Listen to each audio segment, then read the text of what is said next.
हमारे महापुरुषों के जिलों को, महापुरुषों के बताए हुए आरक्षण को बदला और आरक्षण के बिल को फाड़ा। आज वो दिखावे के लिए पीडीए का नारा दे रहे हैं। तो मेरे साथियों, इनको जवाब देना किस पे, जो हमें सबसे ज्यादा बहुमूल्य हथियार दिया। बाबा साहब ने कहा था कि मैं आपको वोट का अधिकार दे रहा हूँ, ये दो धारी तलवार है। आप चाहें तो अपना गला कटा सकते हैं, आप चाहें दुश्मन का गला काट सकते हैं। ये वोट का ऐसा अधिकार है।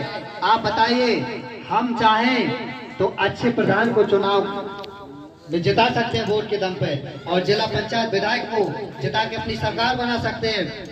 और हमने भूल कर दी, दुश्मन को वोट दे दिया। वो क्या कर रहा है, आपकी शिक्षा खत्म कर दी, आपकी नौकरी खत्म कर दी, आपके रोजगार खत्म कर दिए, कृषि खेती भी खत्म करने जा रहे हैं और अंत में वोट का अधिकार भी खत्म कर देंगे। मेरे साथियों, देखिए बगल में पनवाड़ी में एक 3 कमरे के मकान में 4200 वोट बना दिए। वो 4200 वोट चाहें तो अपना प्रधान बना सकते हैं, अपना जिला पंचायत बना सकते हैं। क्या है हमारी औकात कि उनको हरवा दें? जिसके घर में 4200 वोट होंगे वो जीत जाएगा। जीत जाएगा कि नहीं जीत जाएगा? तो मेरे साथियों, वोट रूपी अधिकार से हमें दुश्मनों को हराना है, लड़ना नहीं है, किसी से लड़ना नहीं है। हमें 1000 तलवार की ताकत एक कलम देती है। तो मेरे साथियों, कलम का सहारा लीजिए।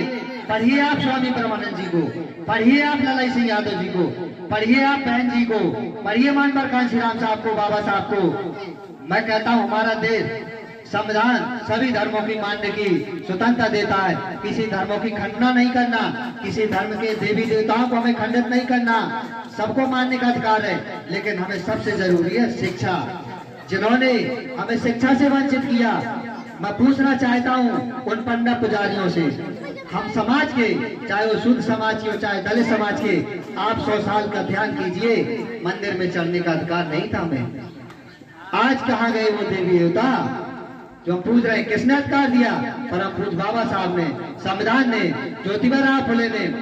पत्रकारों ने पूछा कांशीराम साहब से कि आपका उद्देश्य क्या है? तो उन्होंने कहा कि मेरा उद्देश्य मैं नहीं बता पाऊंगा। अगर मेरा उद्देश्य जानना है तो ज्योतिबा राव फुले से पूछिए, छत्रपति साहू जी महाराज से पूछिए, स्वामी ब्रह्मानंद जी से पूछिए, जिन्होंने कहा था जो मानव मानव में भेद करे, ऐसे भेद को दिया सलाई से छुआ दो, आग लगा दो। तो मेरे